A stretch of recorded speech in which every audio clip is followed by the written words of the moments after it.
Hello guys and welcome to SteveKnows. This video is a big one, there is so much to go over, and I did this for the Oculus Quest 1 and I found it really interesting to see how the Quest had evolved since its launch, and I want to do the same now with the Oculus Quest 2 so you can see what has changed since its release and the increased value this device now has since it's had tons and tons of software updates to make it even better in such a short space of time. Unlike any other competitor really, Oculus are really driving virtual reality home. So let's begin what's changed for the Oculus Quest 2 since launch, and I think some of you might be surprised by some of the features. Enough chin wagging, let's get started.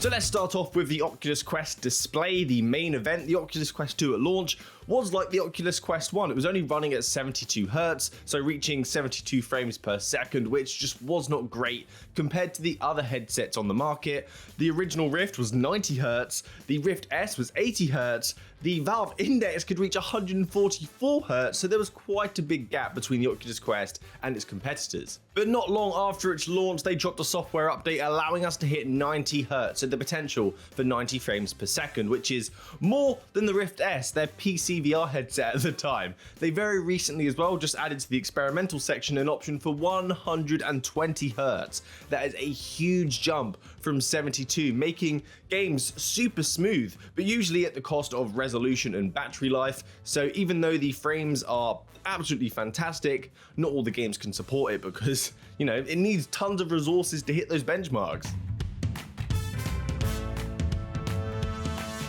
A setting has also been added for warmer tones on the screen to reduce the amount of blue light radiated by the display, so you'll get much warmer tones that are going to be easier on the eyes, especially over longer play sessions or when you're nearing the end of the day. You don't want those blue lights.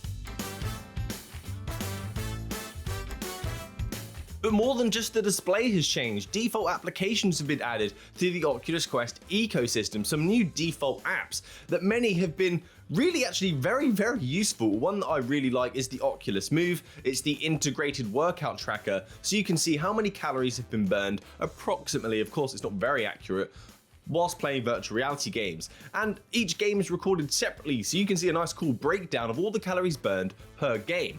It also includes an overlay so you can see if you're hitting your targets, whether that be playtime, I want to play 25 minutes a day, or I want to burn 200 calories a day. It's a very useful tool if you're into your virtual reality fitness, which is a sector of VR that is growing. It's pretty good. We also have voice control. I am going to quickly glaze over this one because in the UK, we do not have these features. I believe they're limited to the US and Canada. So there were voice commands on the Oculus Quest 1, but on the Oculus Quest 2, there have been vast improvements since its release. It's just so much better, so much more easier to use, based on the features that have been added. Of course, I haven't tried it myself yet. So since launch, they've improved the dictation system, which was very new, it was very basic, but now they have added the ability for the computer to determine where and when to put punctuation in, without you having to say full stop, question mark, or comma. Very simple things and very useful. The Oculus search bar has also been integrated with the voice commands, so you can now search things by using your voice. I want Super Hot, I want Beat Saber, I want some new DLC, XYZ, 1, 2, 3, ABC, EFG, HI. But I do find that search feature very handy because when the Quest 1 launched, you had one controller to type. Luckily, at a later date, they did add two, so you could be like, pew, pew, pew, pew, pew, pew. There had also been the change to add wait commands, such as we've seen before, like, hey Xbox, hey Alexa, okay Google, hey Siri. Hopefully I didn't set anything off if any of you are watching and you've got those devices, but they've added one like that called Hey Facebook, which is kind of sad that they didn't call it Hey Oculus. It really gets me that they called it Facebook. But you can use this for things such as, hey Facebook, take a screenshot. Hey Facebook, record a video. Just small little things that can make life easier for you. Annoyingly, I can't try them out myself because in the UK, they say no! No commands. Another improvement since launch is to do with casting. So before at launch, if you wanted to cast something, you'd have to use a smart device, so your phone, a tablet, a Chromecast, something that has these kind of screen mirroring features, so you can cast the headset to your TV. so you could share your virtual reality experience with people around you, and it was very, very average at best. Incredible delays from headset to screen. You couldn't play Beat Saber whilst casting with the audio on in the front room because the delay was just so big. It was also a problem for content creators who wanted to cast to the computer, capture using OBS so they can capture the audio, the gameplay, and add overlays. It was a very cumbersome process, but Oculus added a feature where you can visit oculus.com/casting and cast your headset to your browser client, and it performed, in my experience, way better than the Chromecasts had or the mobile devices had, with the added benefit of being able to easily stream. You can also now record gameplay that's being casted to your phone with a record option, so you can share it at a later date with friends or show someone some badass Pavlov kills or something. Now, the microphone, although this is a feature that they've added that should have existed since launch, it's just incredibly obvious. People were asking for it for ages, and that is the ability to record your audio chat, your microphone audio, whilst recording or casting your Oculus Quest gameplay. So for content creators, if you like to share your videos with friends, can more easily create expressive, shocking, funny content, easily record it, easily capture the audio and share it with people. Previously, I had to separately record the audio, record the gameplay, and then stitch it together post, and it was very cumbersome. Although the Quest microphone is not the best, so I may still do that. But for, ease of use, ease of recording, and for stuff that I want to share, it's more than perfect. Hopefully you can hear me talking in the mic, and this previously wasn't possible. They also added the ability to edit your videos. So since we're talking about saving game footage, casting, using the microphone to share footage, this was a great feature that was added post launch. So if you've seen game clips that have been recorded and shared on like Facebook groups, you'll see that at the very start you capture the people recording the footage, and at the end you'll see them kind of stopping the recording as well. And it kind of broke the fun of the clip. It took you out of the immersive experience of watching the video, seeing the gameplay. So Oculus added the feature where you can now trim the length of your captured video by entering an editor mode after you've just captured the video. You can only trim a video that's longer than 30 seconds in length, but it means you can take the beginning off, the ending off, and then capture just the best moments that you want to share now. Much nicer. A small update that probably goes unnoticed by many, but is hugely appreciated by a few, and that is the ability to change the font size. So before, if you had bad eyesight, you're probably struggling to navigate the menus, but an update did come since launch allowing you to change the size. So you go to settings, device, and text size. Go large or go home. More usability features have also been added, so you can get a notification on your phone of a challenge, of an event, and you can save that event, save that challenge, and then when you put on your headset, it will automatically boot up that event and that game for you to play. So you can dive straight in without having to mess about with anything. Super easy. A small change, but very useful for people.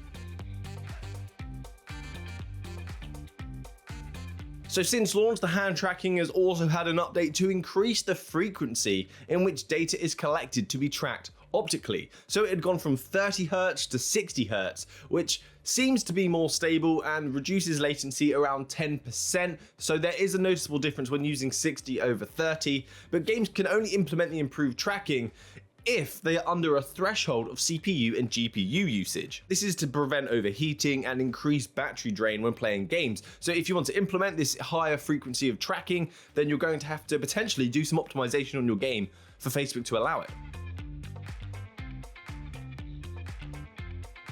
Now, the universal menu, something if you are new, you probably take this for granted, because if you're new to the Oculus ecosystem, you wouldn't have seen the previous universal menu. So the menu now that you can bring up whilst you're in game, so you press the home button, it brings that menu up for you. It used to be very limited, and you would have to go back to the home menu in order to do any of the features that are on there now. You'd have to leave the game and then do what you want to do, and then have to reboot the game up again. They had then enabled developers to add a custom overlay where you can have additional features without having to leave the game, and only certain applications had that if developers implemented it, but then they created a universal one that everybody could use, so developers wouldn't have to implement it themselves. This is just a huge usability update. You can now have access to tons of features without actually having to leave your game. This includes things such as the ability to leave a party straight from the menu. They also added the ability, which I love, to move the keyboard and the navigation menu wherever you want on the home screen. Just use the grip button, and then you can move it around within a limited area, of course, but you can move it around to a more comfortable position. Phone notifications. You can also now, if you have an iOS device, receive phone notifications inside of your headset, so you are not completely removed from the real world, and you will be made aware if you have an incoming phone call or a friend has messaged you. If you are on Android, you don't have this feature, but I've been using an app called NotifyVR, which is available on SideQuest, so you can still have a version of this feature. The messages of it as well can be configured, so they don't always show up. You can have them so they only pop up in the home environment, depending on what notification it is. You can have like WhatsApp only come up when you're in the home menu, and Instagram, let's say, come up when you're playing games as well, so it doesn't break your immersion. You can configure that.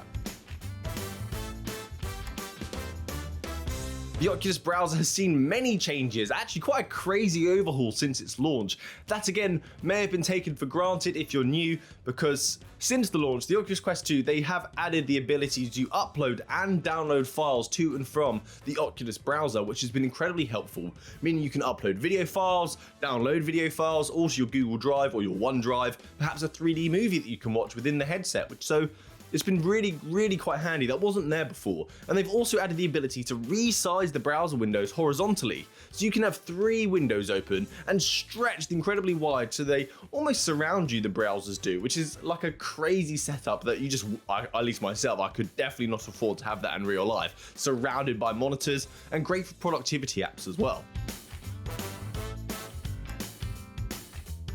Next is reporting bugs. This is something that's just crazy to me. The ability to report bugs via the headset just wasn't present before on the Oculus Quest 2. It came at a later date. So you previously had to do it via your desktop or your phone if you wanted to complain via the Oculus website, but now you can go to settings, go to report bug, and then you can use your quick action icons as well if you don't want to go through that process. There is a report bug quick icon, and here you have the ability to complain about issues and hopefully get them fixed. Because if we don't raise problems, they're not going to get fixed because they're not going to know about it. So if you do stumble across something, I do recommend actually moaning about it.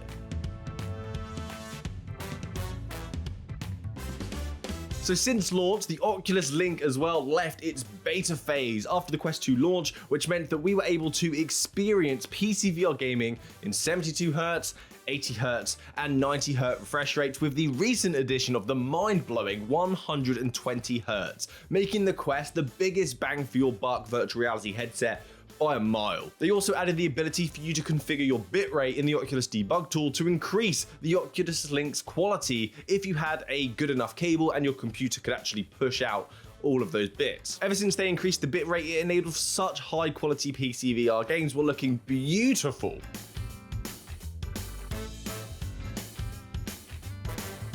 Since we're talking about PC VR, the Oculus folk have just dropped the AirLink, a default feature that is going to allow for wireless PC VR play for free. It's a default Oculus app, so you can connect your Oculus Quest to your PC without a wire to play some incredible virtual reality experiences. At launch, it was very shaky. I would have recommended using virtual desktop, but now there's some really great improvements. It's incredibly smooth. I'm not sure how they've done it, but they've clearly put some time and effort in improving this process. And yeah, now enjoy AirLink. You go to the experimental features, enable AirLink, and then you should be able to go to the desktop application as well and enable it there. And you can connect to your headset without using a wire.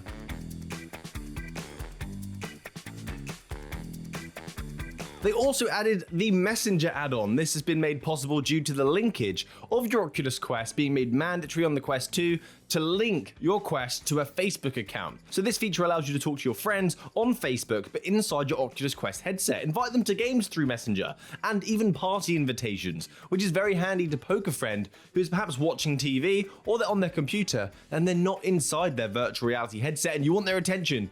We gotta play this game now.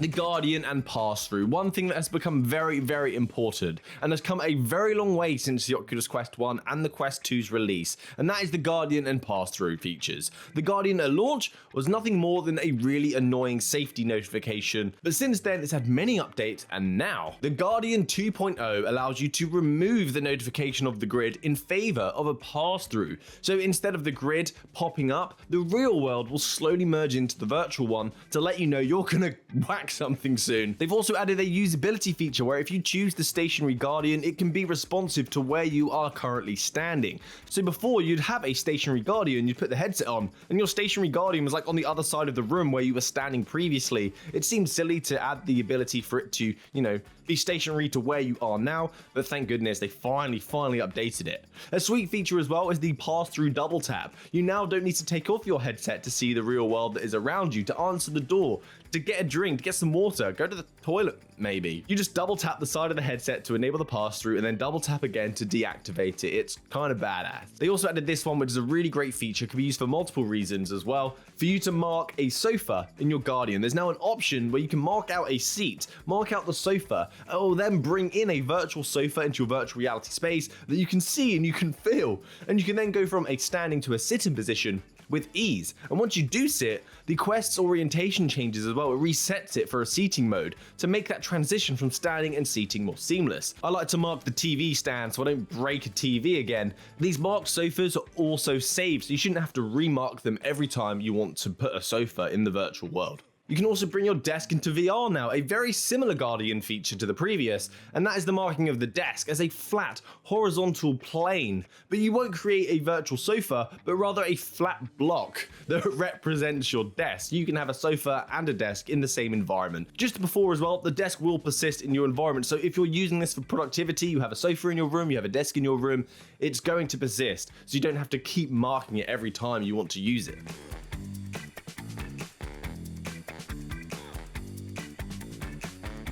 There is also something that takes that desk feature even further. That is the ability to add a keyboard to your VR world, a keyboard mapping, so you can use your keyboard in the virtual reality space whilst trying to use productivity tools. This mapping is only currently supported by the K830, and to use it, you connect your keyboard to the headset, and then you can see it physically in virtual reality. And as you type, your hands will have a pass-through mode, so you can see your fingers, and you can see each of the buttons being pressed as well. They'll flash once you press them down. A very good feature to help people use keyboards in virtual reality, because you know, I use a keyboard every day and I still kind of need to glance down at it every now and again to make sure that I'm using and hitting the right keys. It does need some improving though. The tracking is not great, but it's a good first step. And as well as a keyboard, you have the ability to connect a Bluetooth mouse. So if you don't have a K830 to navigate the menus because it has a built-in mouse, you can still connect a mouse to the Oculus Quest headset. And inside the headset, when you're using the mouse, you'll see the mouse icon appear. And then you can then navigate menus,